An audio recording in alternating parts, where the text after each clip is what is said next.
ఓం శ్రీ గురుభ్యో నమ గం గణాధిపతయ నమ. హిట్ ఛానల్ ప్రేక్షకులకు స్వాగతం.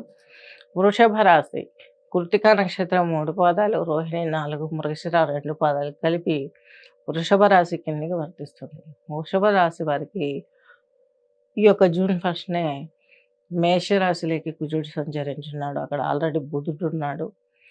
వీళ్ళిద్దరి ప్రభావం ఈ యొక్క మీకు కొంచెం ఇబ్బందికరంగా ఉంటుంది. స్లీప్‌లెస్ నైట్స్ ఉండడం, కొంత అలజడిగా ఉండటం. బుధుడు మీకు ఇంట్లో కొంచెం గొడవలు, కార్పణ్యాలు, అలా చిన్నగా చర్మ వ్యాధులు రావటం, ఇలాంటి విషయాలలో కొంచెం మిమ్మల్ని డిస్కరేజ్ చేసే అవకాశాలు కనిపిస్తున్నాయి.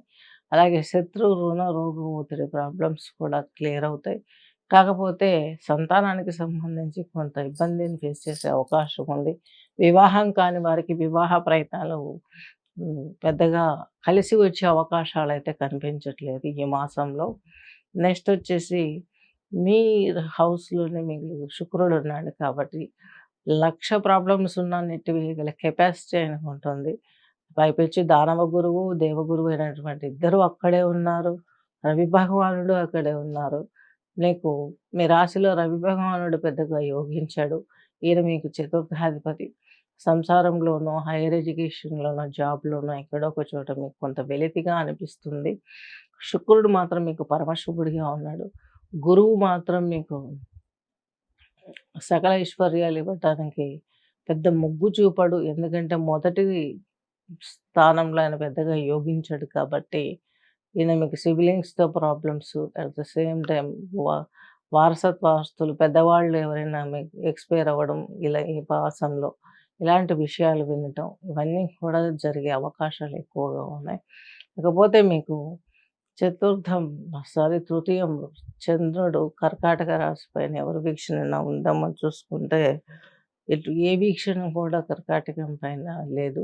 సంతానం గురించి తీసుకున్న ప్రాబ్లమ్స్ అన్నీ కూడాను మీకు క్లియర్ అయ్యే అవకాశాలు కనిపిస్తున్నాయి. శత్రు, రుణ, రోగ ఒత్తిడి క్లియర్ అవుతుంది. సంతానానికి సంబంధించి మీరు చేసే ప్రయత్నాలన్నీ ఈ యొక్క మాస మధ్యమం నుండి హైలైట్ అయ్యే అవకాశాలు గోచరిస్తున్నాయి. అలాగే ఇంకపోతే నెక్స్ట్ వచ్చేసి మీకు 11th హౌస్‌లో శని సంచారం. ఈయన దశమ లాభాధిపతి. కొంత మీరు వృత్తిలో, వ్యాపారాలలో కొంత గ్రోత్ కనిపిస్తుంది. తద్మూలకంగా మీరు హాయిగా ఉండే అవకాశాలు కూడా స్పష్టంగా గోచరిస్తున్నాయి వృషభ రాశి వారికి. వృషభ రాశి వారు కృతికా నక్షత్రం వారు మార్తంగి అమ్మవారి శ్లోకాన్ని పఠించాలి. రోహిణి నక్షత్రం వారు భువనేశ్వరి దేవి స్తోత్రాన్ని పఠించాలి. మృగశిర వాళ్ళు బకలాముఖి స్తోత్రాన్ని పఠించాలి.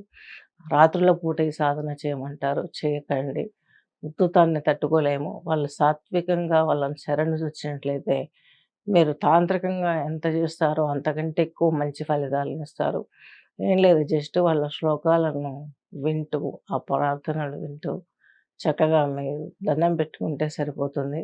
ఎలాగో ఇయర్ ఫోన్స్ వచ్చేసినాయి ప్రతి సెల్‌కి, అవి పెట్టేసుకొని వర్క్ చేసుకుంటూ విన్నా కూడా మీకు మంచి లాభం సమకూరుతుంది. వాళ్ళను శరణుజొచ్చడమే తరువాయి. వాళ్ళ ఆశీస్సులు మన పైన చాలా స్పష్టంగా ఉంటాయి. అలాగే ఈ అమ్మవారికి ఫోటోలు, గిటోలు ఏమన్నా ఉంటే తెచ్చి ఇంట్లో పెట్టకండి. నియమనిష్టలు ఎక్కువ పాటించాలి. తిరగబెట్టిందంటే చాలా ప్రమాదం, గమనించగలరు. శుభం.